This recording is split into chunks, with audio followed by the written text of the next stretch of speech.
ರಾತ್ರಿ ಕಟ್ ಮಾಡೋದು ಏನು ನಾಳೆ ಕಟ್ ಮಾಡಿದ್ರು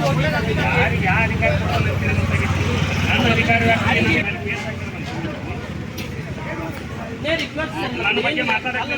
ಮಾತು ನನ್ನ ಬಗ್ಗೆ ನನ್ನ ಏನು ತೊಂದರೆ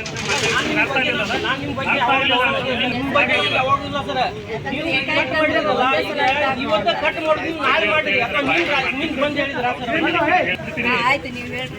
ಕೇಳಬೇಕಾದ್ರೆ ಯಾರ್ಯಾರು ಅವಾರ್ಡ್ ನಮ್ಮ ಸಿಬ್ಬಂದಿಗೆ ಮಾಡಿದ್ರ ಬಗ್ಗೆ ನೀವು ಯಾರಾದ್ರೂ ಮಾತಾಡಿದ್ರಿ ನಮ್ಮ ಸೀತಾಪುರ ತೆಗಿತಾರೆ ಎಲ್ಲರ ಮತ್ತೊಂಡ್ರೆ ಎಲ್ಲ ಏನಿಲ್ಲ ಎಲ್ಲಿ ನಾವು ಒಳಗಡೆ ಆಗ್ತೀವಿ ಮತ್ತೆ ಕಾರ್ಯಾಚರಣೆ ಮಾಡೋದು ದಿನ ಎಲ್ಲರೂ ಇಲ್ಲೇ ಬಂದ್ಕೊಂಡು ಅಂತಂದ್ರೆ ಲೇಬರ್ ಕಡಿಮೆ ಇದ್ರ ಪಕ್ಕಿರಪ್ಪ ಲೇಬರ್ ಕಡಿಮೆ ಇದ್ರೆ ಲೇಬರ್ ಕೊಡ್ತೀನಿ ವ್ಯವಸ್ಥಿತವಾಗಿ ಕಟ್ಟಿ ಕೊಡ್ತೀನಿ ಅಲ್ಲಿ ಒಳಗೆ ಯಾರ್ಯಾರು ತುಂಬಿಟ್ಟಾರ ತುಂಬಿಡೋದಲ್ಲ ಮಾರಾಟ ಮಾಡ್ಲಿಕ್ಕೆ ನನ್ನ ಕಟ್ಟಿ ತುಂಬಿಡಾಕ ನನ್ನ ಕಟ್ಟಿ ಅಲ್ಲ ಮಾರಾಟ ಮಾಡ್ಲಿಕ್ಕೆ ಎಲ್ಲರಿಗೆ ಕಟ್ಟಿ ಕೊಟ್ಟ ಆದ್ಮೇಲೆ ಉಳಿತಪ್ಪ ಅಂತಂದ್ರೆ ನಿಮ್ಗೆ ಇಟ್ಕೊಂಡ ಕಟ್ಟಿ ಕೊಡ್ತೀನಿ ಹೌದು ಅಲ್ಲ ಸಾಯಂಕಾಲ